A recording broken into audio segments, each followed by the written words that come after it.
According to the World Cancer Research Fund, there were an estimated 19.3 million cancer cases worldwide in 2020.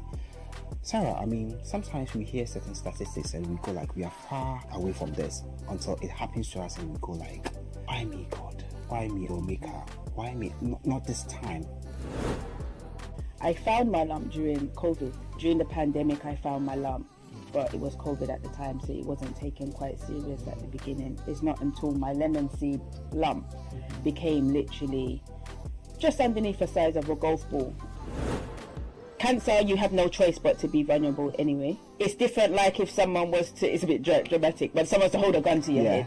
Like, that's one life and death situation where you can say, okay, I nearly lost my life. But cancer is living with cancer is 24 hours a day, 7 days a week. It sounds very unorthodox. I have said this before too. I needed cancer. For me. Not that I needed to actually go through that journey, but cancer was the penny that dropped. It was the eye opener, the push for the change I needed. It seems you know my scripts.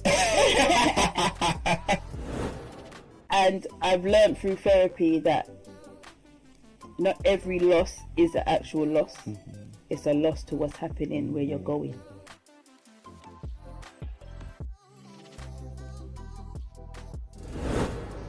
Hello, welcome to Lifestyle with Fifi, where we talk everything lifestyle. Today, we are delving into a topic that touches the hearts of millions. Cancer. It's a journey that can often feel isolating, a battle both physically and emotionally demanding. But amidst the struggle, there are stories of triumph, resilience, reminding us that we are never truly alone in this fight. In a moment, we will meet one remarkable individual, a cancer survivor who embodies the courage and strength needed to conquer this formidable source. Her story is an inspiration and a beacon of hope for all of us. Stay tuned, guys. So, we do have Sarah in the studio. Sarah, you're welcome. Thanks for inviting me back. You're welcome. Thank you. And I'm loving your channel. Oh, thank you. I'm trying. You just throw more light to your channel. What you really want? Your audience. Okay. So I'm starting to this year, because last year I came before. This year I'm more diving into doing things I've always wanted to do, stepping out of my comfort zone. So I decided to do the channel, trying to just get some audience feeling comfortable about talking. It's not specific on what subject it is. It's just making sure, like, whatever you're going through, sometimes you might think it's big, but it's kind of minute, but it's because of your thought process, your mindset, where you are. Positive mindset. So it's just trying to just create spaces where everyone can talk, not just the everyday podcast subjects, but just literally like meaningful things that can help people from mental health. I'm trying to get more men to speak, because I've met so many men as well going through cancer, and because of their egos and pride and just being a male, knowing that they have to let things go, arcs and stuff like that. It really puts them in a bad place. So I'm kind of here to encourage the men to speak, also encourage and educate women on things that can lead to cancers. I'm trying to do things, prevention is better thing to get there. And just try and create just a space where you can just feel like, today I haven't got a good day. I think that should just be a normal thing. We hide away from that. And I feel like with like cancer and stuff, that is coming really as, I shouldn't say like a common cold, but it's very common at the moment. Is just speaking. They're speaking. And I like your growth. You were behind the scene and now you're in front of the scenes. I'm trying new things. We're going to delve into our conversation. Sarah, according to the World Cancer Research Fund, there were an estimated 19.3 million cancer cases worldwide in 2020. Sarah, I mean, sometimes we hear certain statistics and we go like, we are far away from this, until it happens to us and we go like, why me, God? Why me? Not this time. Why me? And I know it will be quite uncomfortable for some people to hear it, but for the better understanding for my viewers to know what you really went through, through the day that you were being diagnosed? I mean, would you like to share your story too? Okay. So I found my lump during COVID. So it was just literally while you're saying that, it was 2020. During the pandemic, I found my lump, but it was COVID at the time, so it wasn't taken quite serious at the beginning. It's not until my lemon seed lump became literally just underneath the size of a golf ball, and it was projecting out of my skin. But I had to really push, be very forceful. Sometimes I had to be, the black girl attitude in order for the doctors to start the diagnosis and take it as not being a cyst or being thrown away. I had to listen to my body at that precise time, even though I wasn't in any form of pain or discomfort. It was just something abnormal to me. So I had to really push and push. And during that time was the time that getting a doctor or getting was an appointment the hardest thing. It was why like everything was COVID. But COVID. If it wasn't for COVID, there's no point calling. It didn't matter. At a point in your life or your mind think that it was cancer, or you thought it was a minor? Yeah. Well, when I called up 111 and they asked me and explained what it could feel like and stuff like that, I'll say, okay, it's a bit like what you said it could feel, but this is actually getting bigger by the month, and it's becoming more hard, and it's actually protruding out of my skin. The cysts sometimes lay. You can get boils and stuff that come under your arm, stress related, but with cysts they're under tissue type of things. This was actually a lump sticking through my clothes. Everything I put on, this lump was just protruding through, and I can then touch it and hold it with my hand, with my fingers. It's when I actually started saying, okay, this is not a cyst, it's actually growing. No, there's not any pain. I don't want to lie and say there's any pain, because I didn't know where it was. I didn't want to start, exaggerating and putting things down on myself. So one of the times I wasn't allowed to be out or whatever, I just walked to my GP. And I didn't leave until I saw a doctor. Sometimes it's good to break some laws. Yeah, that's why I had to be the angry black girl at the time. They do say that. Because but you knew what you were going I knew through. that there was something not right. So I just went to the GP. I refused to leave. I made a bit of noise, and I finally got to see the GP. Had to push. I had to really push, like literally sweat and tears. I finally got to see the GP, but then I still had to wait another 4 to 6 weeks to get an appointment with the hospital, because it's not COVID. And it's not important. How was the waiting period like? I mean, well, I found my lump in about February, March. I wasn't diagnosed till September. What? Yeah. So all these while you had the lump and you don't know what was wrong with you, and you had to wait for literally like 6 months. And that's okay, just February. pursuing. Okay, let's count it. March, April, May, June, July, August, September. Guys, I'm wrong with I'm bad with my maths. And that was just pursuing and forcing for biopsies. And then I had a few biopsies. They wasn't really saying much. I just thought, okay, they might think it's a cyst. I'm not quite sure, because it didn't keep getting bigger. It got to that size and stayed. Loads of biopsies, loads of different hospitals I had to go to. It wasn't until one of my last biopsies I had to go to a radiology ward, and then that's when I thought, oh, radiology. This is getting a bit. Maybe they're trying to, cover all floors and stuff like that. So I wasn't too. That's when it kind of got a bit scary for me, but I didn't want anything to, because I've been in depression before, I didn't want to trigger myself and put myself in a dark place. So after pursuing that, and then a few weeks went on, they did a bit more biopsies, but then it was less speaking. So they were more like informative in the other appointments.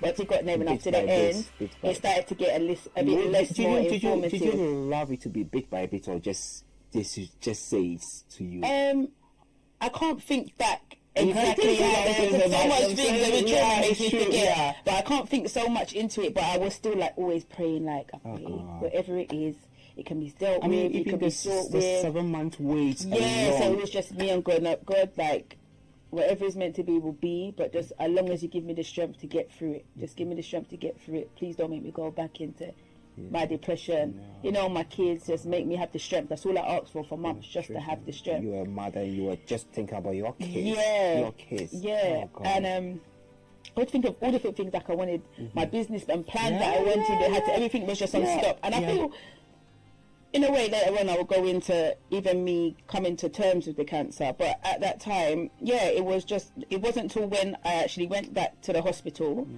and they brought me to the room. I saw a couple cancer books and Macmillans and bring around there. And then when I sat down, it was like my heart started to beat a bit.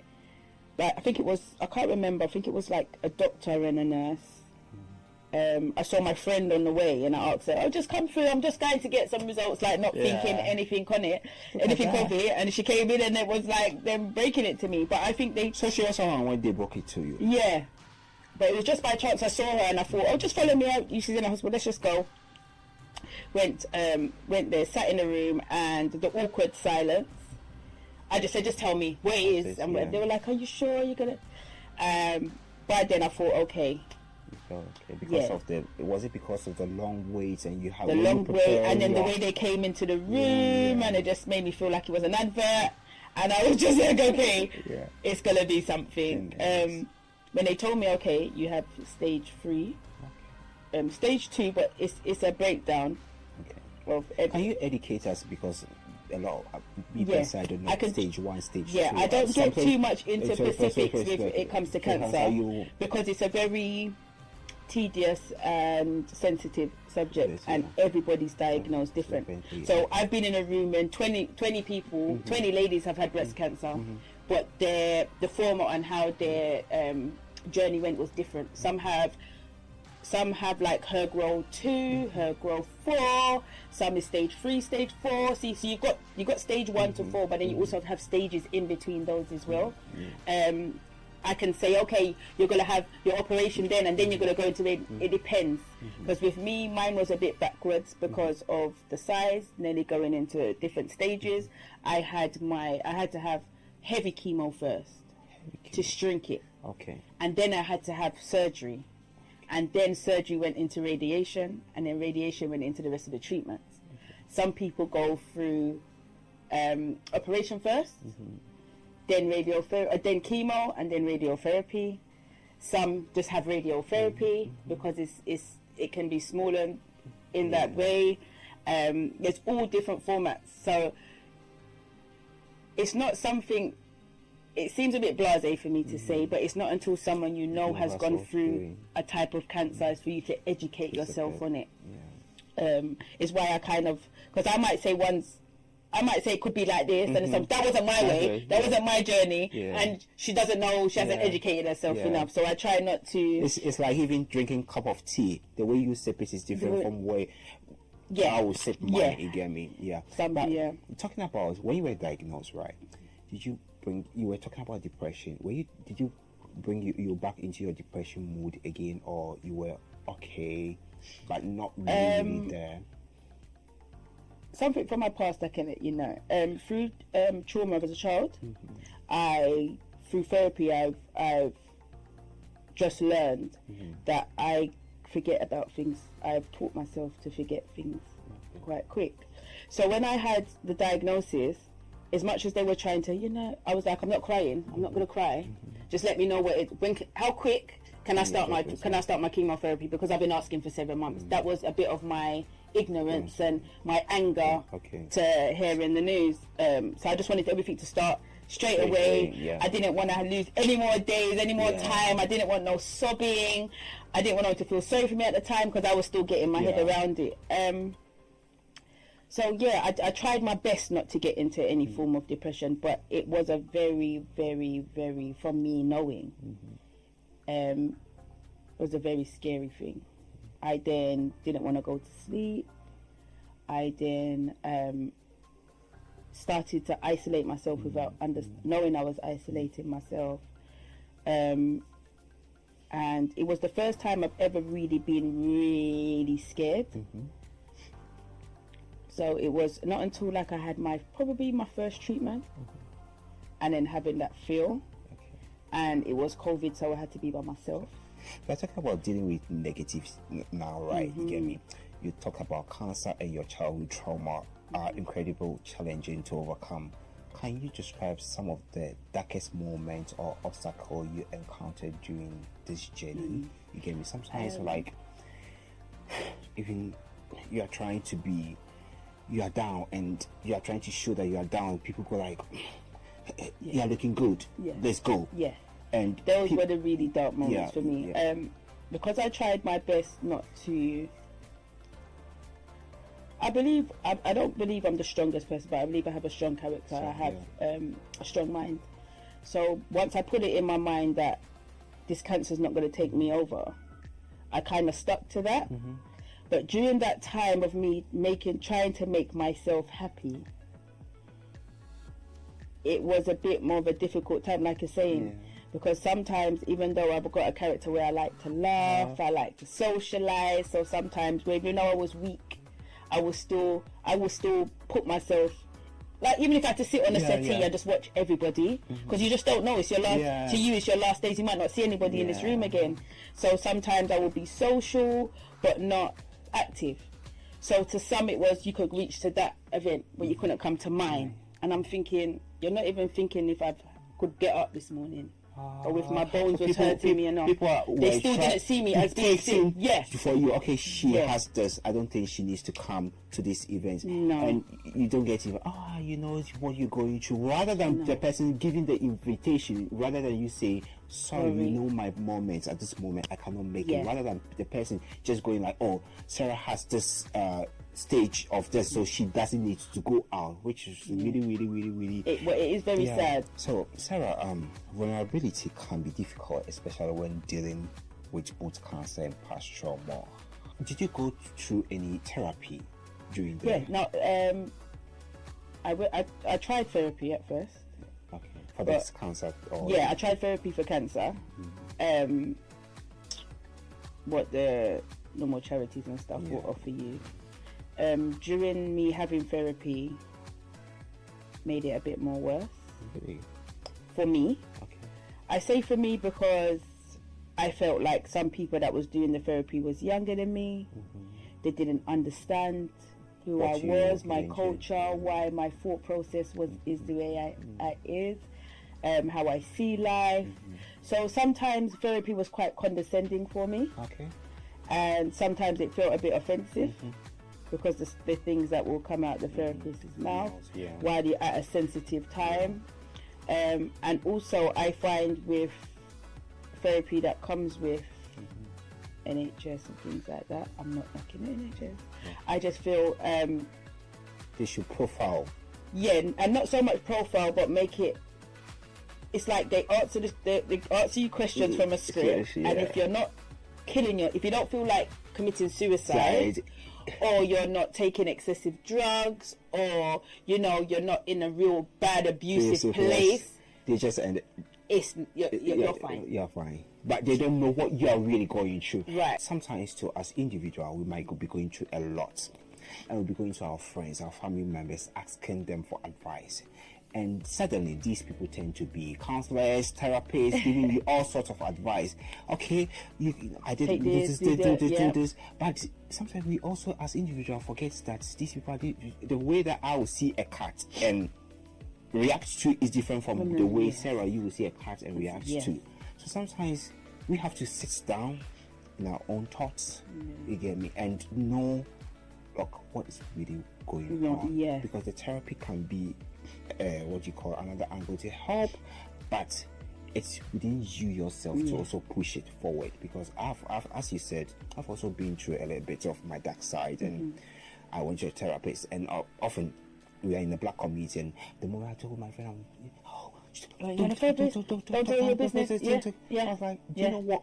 You know what I was Are you a mad person? Why do you No, I was like, I'm not mad, but certain things I couldn't talk to. I was your family and your friends. I needed something, because I was talking to people and I became like everyday fifis years, like, but I needed someone. And after talking to the therapist, right, even though, as you said, my case was not suicidal, you all care and things, but at the end of the day, I had a good conversation with my therapist. I got to know a better understand, because what I did was like, okay, well, I couldn't know how to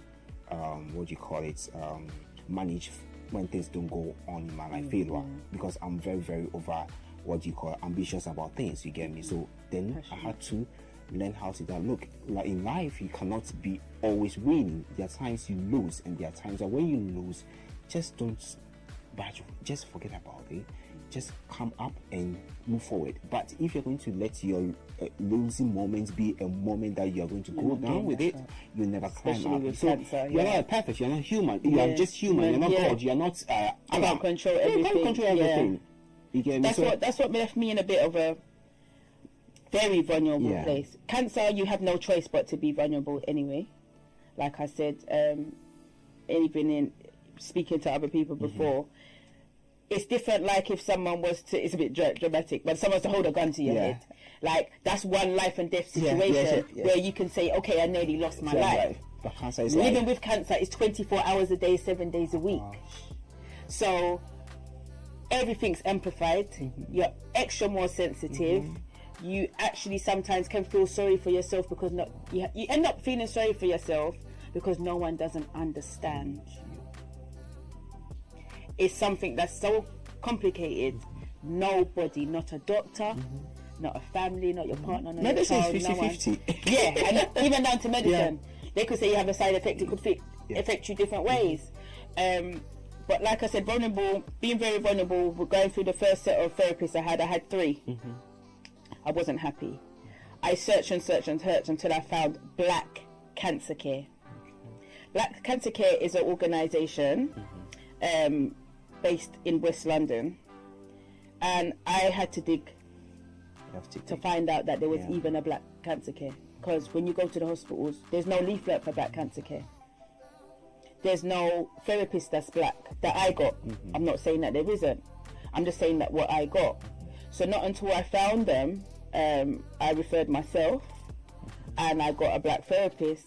Things started to make much more sense. I had a bit more of a light. I was more comfortable being vulnerable as well. Very, very comfortable being vulnerable, because then he could understand if I made a complaint about my mom, my dad, my siblings, so that it my grandparents. Like this lady, or she comes and she's always complaining about everything in life. Right. Yeah. Because that's how the other one goes. Like you come here, you're talking about, oh, this one did this to me, this one that did to me, but they don't understand that those little things are things that can trigger you to a certain extent in life. Because sometimes a lot of things that I did enjoy having while having cancer did bring up a lot of childhood trauma of me, just feeling on my own, not being heard. So them type of things came back to me again. So in some sense, it sounds very unorthodox. I have said this before too. I needed cancer. For me. Not that I needed to actually go through that journey, but cancer was the penny that dropped. It was the eye opener. It was the push for the change I needed. It seems you know my scripts. Because we're going to talk about the positive takeaways and inspiration. Yeah. That was the next question. Oh, good. This lady knows my script. Turning adversity into an opportunity for growth is powerful, team, in the journey. Can you share specific ways in which you manage to turn challenges into positive opportunities? Okay, my way from the beginning, so I didn't have to keep repeating myself and feeling the judgment inside home. I then brought my diagnosis to Instagram. I have a really big family and friends of family, and I didn't like repeating what my diagnosis, what I'm going to have to do. So I took it to Instagram, and that was just a place where I could say what I wanted to say, how I wanted to say it, and everyone could understand where I was at. Not knowing that a lot of people was in places not having cancer, but I was helping them get through certain things, realizing certain things. And then it started to grow where I started to grow a community where there was people in Africa, America. I didn't realize I was reaching those places. I got to that. You were touching lives. I was touching lives, and then I could also talk to other ladies in America how their journey was. You know, they don't have NHS and free healthcare and stuff like that.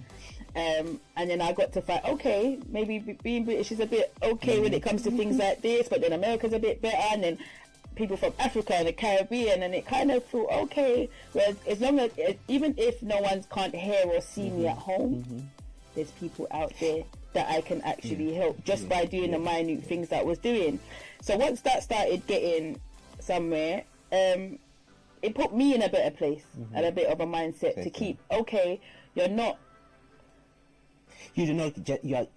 shunned because you're strong.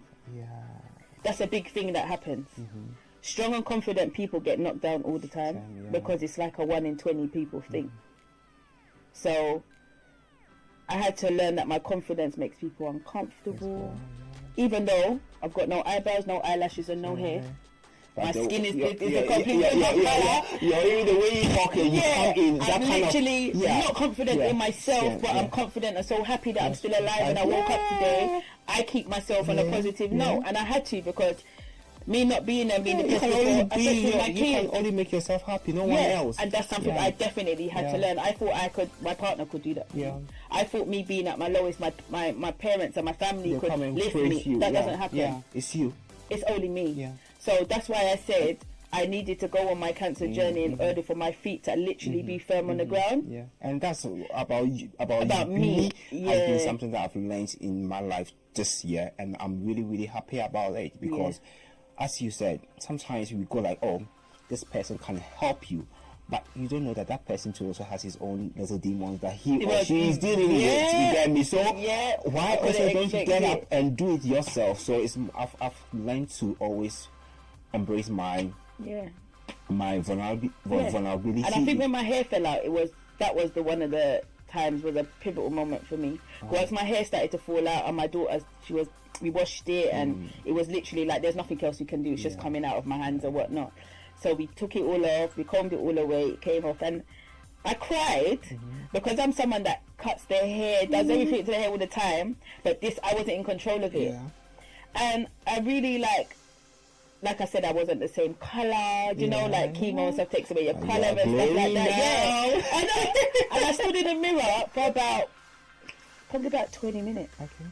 And even though I was crying in the mirror, I didn't leave the mirror until I actually saw me look beautiful. Like, it was a crazy thing that I'm standing in a mirror and I watched my face look not attractive to me until it felt attractive. And then I was like, hold on, but I actually look nice with no hair. It doesn't look that bad. And like after that, I wiped my tears. You were just embracing some situations in your life. And I literally just stood there and just stared at myself, as myself in that mirror at the moment. And I was like, you can do this.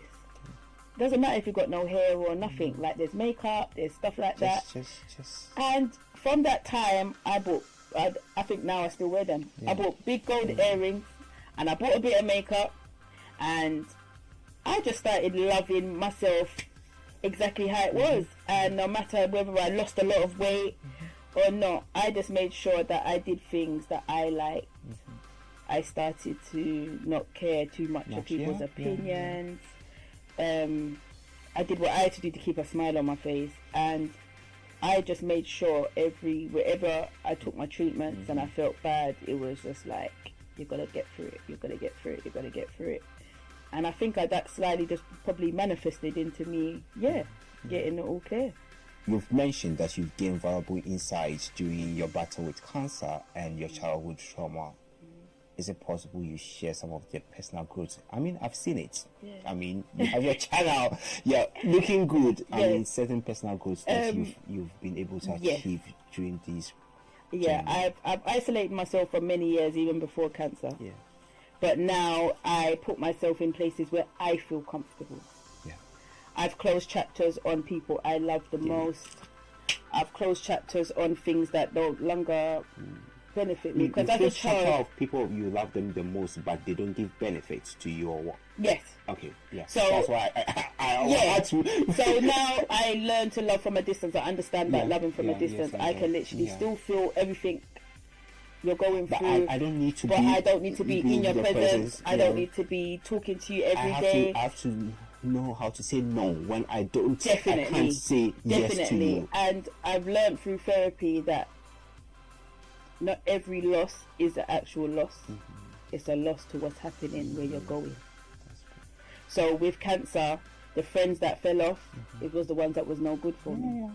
The family members that I got caught up, they were no good for me. It's not always the time. It's not always your family is where you're meant to stay, and this is the part that you're meant to do. Like, Because everyone comes around with you for a lesson and a teaching, and Yeah. it's for you to understand that when that teaching is finished and that lesson is already learned, to not then stay in order for the lesson to now trigger you. Okay, yeah.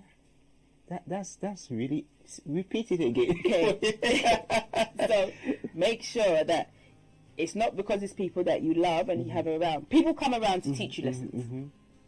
But you have to know when the lesson is already being taught. Do you understand? Yeah. So once it's been taught, that's your time now to leave your path. If you stay on that because that person's telling you, it becomes a trigger. Yeah. Because they've already taught you. Yeah. So You take that lesson. so you and take move that on. lesson. Sometimes people come around and make you feel down and less than and less valuable. Their lesson is for you to see that you are more and you can do more. So once you start getting and you do more, they are no longer, their lessons already been taught. But if you keep them around you, You just go back to it's those going to go lessons. back because they're going to keep showing you. Those lessons. Yeah, And and you then it can't be in becomes stage triggered. one for a while. You have Yeah. to go to And I find stage that- 2, stage 3 in life in terms of life education. And people that have childhood trauma sometimes don't realize that their parents already taught them that lesson, but you stay because of the love of your parents, and then it triggers you. You stay with that partner because it triggers you. You even give your child all that attention, but it triggers you. Sometimes it's not you. Even though your mother's birthed you, it doesn't place where you stay. Even though you gave birth to a child, it's not a place you expect them to stay. Everyone has their own path and own journey, and it's their destiny to come and go as they please. You can't control it. So that's therapy, and black therapy. Black therapy from the Black Cancer Care is what helped me to see into things and not to see that it's not everything's not my fault. Everything is not everybody. The whole world doesn't hate you because you're going through something bad. It's just learning how to pivot over, jump over some stuff, go round that stuff that doesn't entertain me anymore. Your conversation is not positive anymore. But being vulnerable is very hard in the black community as well. Yeah, it's true. We're very It's true. prideful. Yeah, we don't want to show our emotions. No. So let's hide it. For example, even when I told you that I told my friends I was going to therapy, don't tell anyone. I was like, you know what?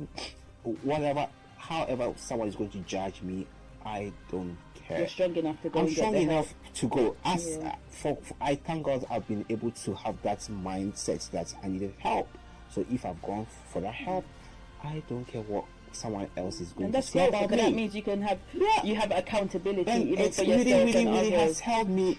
This year will be one of my best years in my 10 years of life. You get me? From 30, I'm 35 now. From 25 to 35 years, I would say this is one of my best year in life, and I'm happy about this. I'm happy about this. I'm happy. I've grown. I mean, first, in the media, I used to be someone who was behind the scene, but I was like, you know what? Grow yourself. Grow. Try to. I'm a creative person, but I was always behind the scene. Okay, well, I'm shy. I'm scared. I want to, but.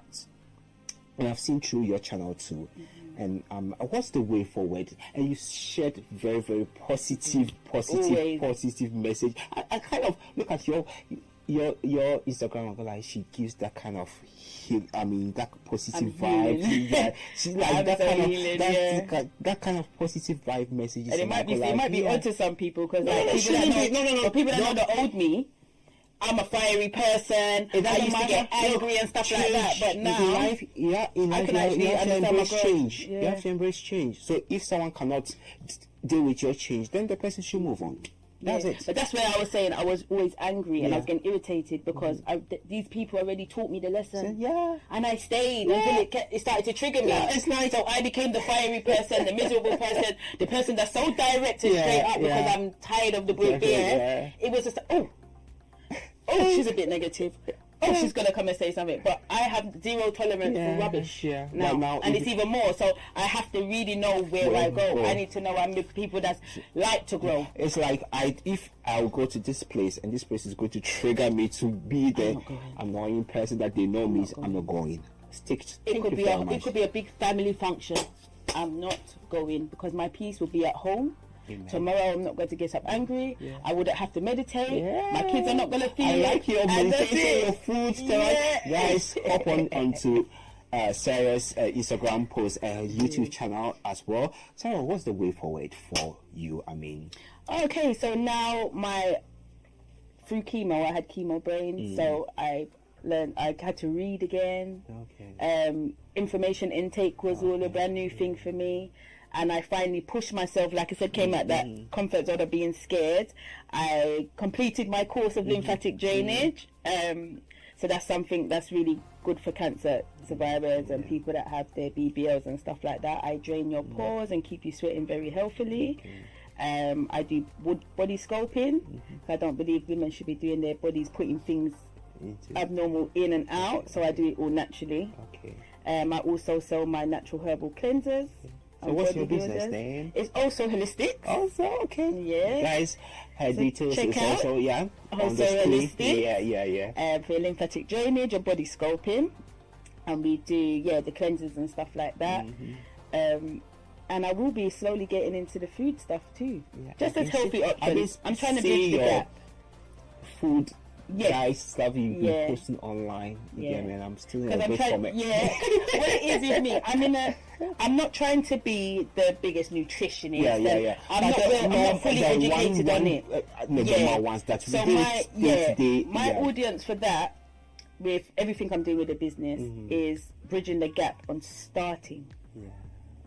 So for those that want to start eating healthier, those that want to cut down on smoking, those that just want to get into healing and stuff as well, I just want to bridge that gap actually to start, not to pressure yourself. You can't just get up and just start eating as a vegan. If you've been eating meat, things you can get ill just from that. Your body goes into shock. It's used to cravings and stuff like that. So I've just been showing people little tips to start. Instead of white onions, red onions. Small sweet peppers, more mushrooms, less meat. More into if you're someone that doesn't like herbs and bitter taste, then you can try your juicing. Just try and find little things that can help, and it does help because a few people saying their skin's cleared up, they've lost natural weight. I'm trying to help ladies with thyroid, with the herbs to cut it down, with menstrual cycles, bloated, IBS. So I've had a few people ladies that's done it. I haven't got any males yet because males are quite hard to get into, but I've been working with a few and it's helping. So the natural way, I think I'm gonna push that. And the channel, But Let's Talk with So-So, I should say. Let's Talk with So-So. It's gonna be on YouTube with my YouTube episodes. I am stepping out my comfort zone. I'm doing it very slowly in my time and how I feel comfortable. Because I'm doing it on my own as well. Like I said, when you're jumping out of the pond, no one doesn't understand your vision. You're a new person. They don't understand. Who do you think you are? All of a sudden, you want to be in front of the camera. But I'm just trying to encourage everyone to talk, just like I'm doing with you, and how we do. If we're not on screen, we still have our little talks and stuff like that. And I'm thank you for doing that as well. Thank you very much. It's out of my. Thank you very much, Sarah. This has been very, very insightful to inspirational too. I always tell you, Sarah, I get a lot of inspiration from your stuff that you put on Instagram, on your WhatsApp status, and I'm really, really thankful that you had time to come to share your story. I shared my story before I was even all clear. Like a year ago. I didn't have it all clear yet. But now I stayed positive. It's been I told you I'm gonna get Thank you very much. Thank you for having me. It's nice to be important, but very, very important to be nice. It's been a very, very insightful conversation today, and I hope you guys are going to subscribe to my channel and subscribe to hers as well. Her channel is on the screen, guys. Subscribe to her and get more information about, very, very, very insightful information, right? So remember to subscribe, like, leave the comments in the comment section, and guys, bye for now.